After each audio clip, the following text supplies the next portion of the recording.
British touring car racing in the 90s. Need I say any more?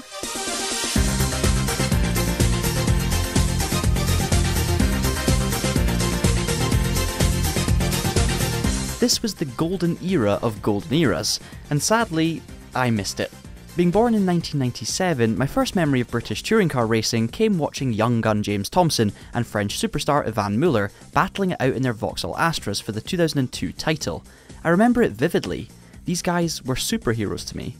Little did young me know that I just missed the greatest period of BTCC to date. Manufacturers like Audi, Ford, Honda, Nissan, Peugeot, Renault, Vauxhall and Volvo spent millions of pounds developing their contenders. Even Formula 1 drivers and teams were attracted to the cut and thrust of the increasingly popular championship.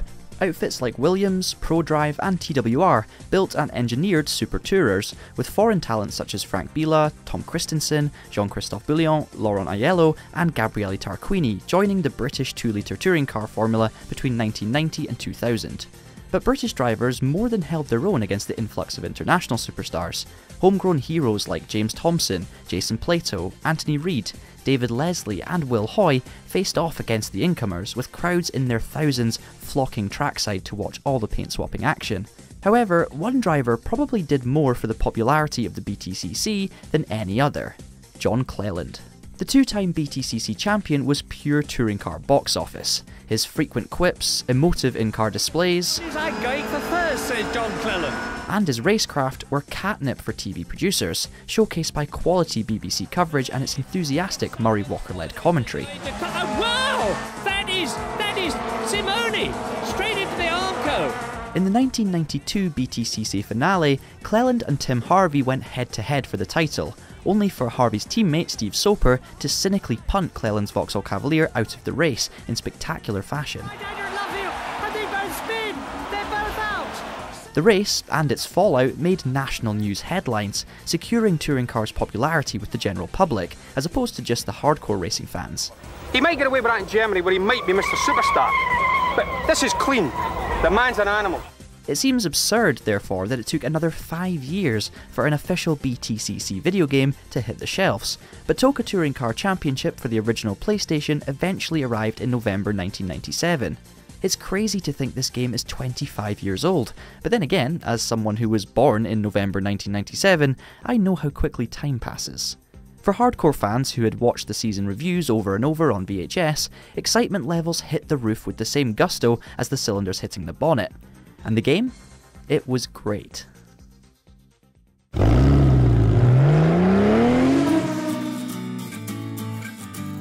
Developed and published by Codemasters, the game featured the officially licensed 1997 BTCC season.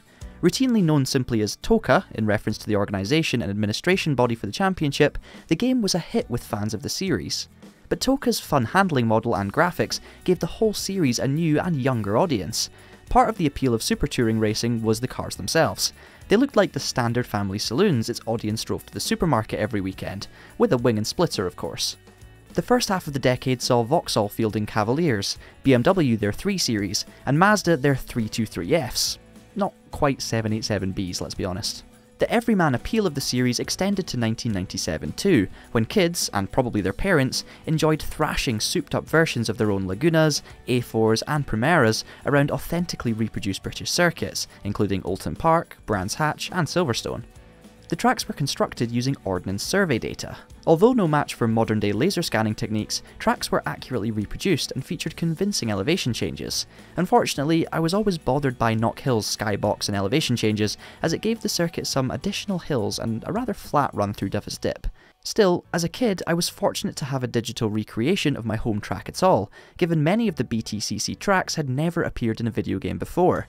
As a result, Thruxton, Croft and Knock Hill all made their first notable video game appearances in TOCA.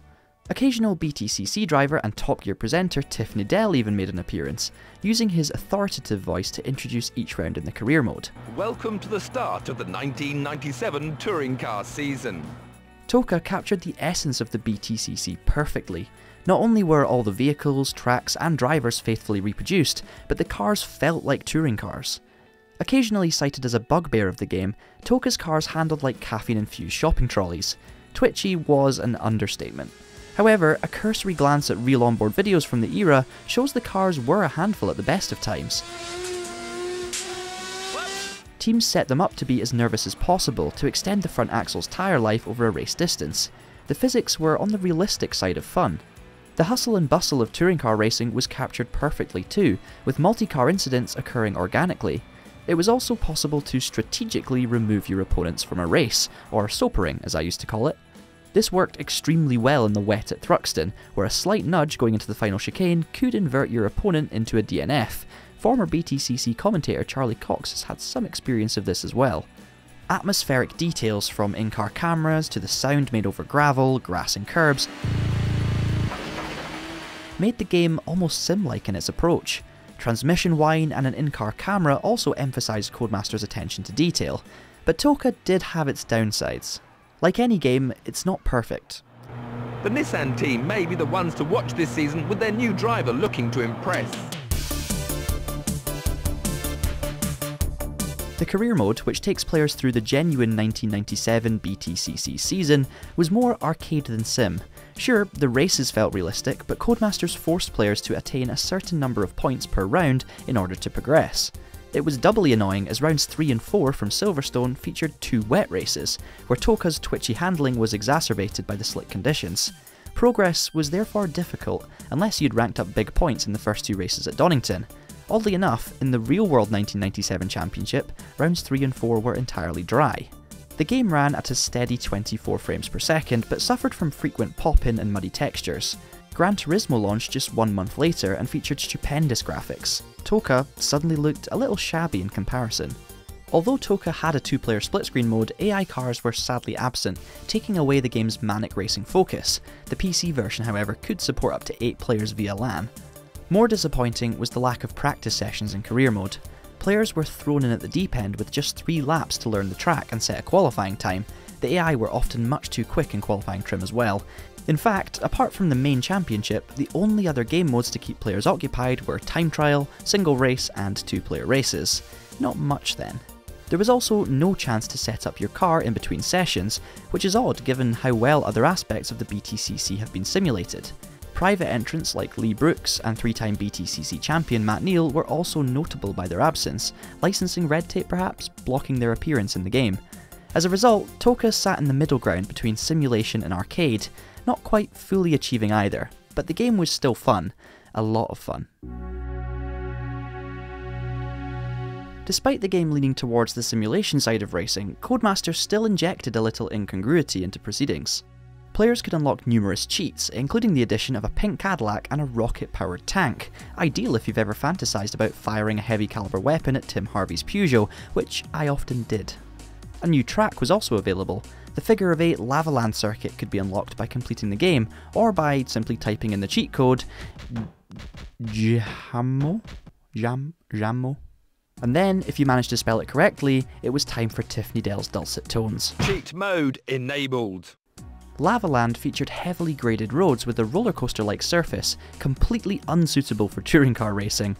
It was like travelling through an underworld version of Kielder Forest. I didn't bat an eyelid at these frankly bizarre additions to Toka when I was a kid, but their addition makes zero sense looking back now. The everyman appeal of the BTCC translated to healthy sales for Toka, with the game shifting around 600,000 copies in 6 months, earning over 21 million euros. Not bad for a niche PlayStation-only title. Of course, the PC version did follow in 1998, and a bizarre yet passable Game Boy Color edition was released in 2000. Like many, I fondly remember Toka's recreation of the spectacular world of the BTCC. For me, it was the first officially licensed console racing game that produced a convincing take on its source material, with the possible exception of Bizarre Creations' F1 series, but I was a BTCC fanboy. Oh dear! Realistic graphics, sounds, handling and circuits combined to produce an authentically pure BTCC experience that's arguably never been toppled. Motorsport Games' forthcoming BTCC game certainly has a lot to live up to, but hopes are high given the quality of R-Factor 2's recent BTCC content. On a personal note, TOCA Touring Car Championship, and to be fair its sequel TOCA Touring Cars 2, played a massive role in my early motorsport journey. I always remember my dad returning from an awards dinner one night and telling me about how he had just been sat on the same table as John Cleland. For me, this was the John Cleland from Toka. My dad told me the amazing stories that were shared that night, and I just had to see things for myself. I downloaded the old BTCC reviews from 1993 right up until 2000, and these must be my most watched videos ever. And I probably wouldn't have opened myself up to experience any of it if it wasn't for the relentless joy that those early Toka games brought me. Cheers, John. I want to hear your memories of TOCA Touring Car Championship and of the BTCC Super Touring era in the comments below. Hit the like button if the last 25 years have passed far too quickly, or simply because you enjoyed the video, and make sure you subscribe to the Traxion channel for more racing game nostalgia trips. That's it from me today, so until next time, thank you for watching, keep it pinned, and have a great day.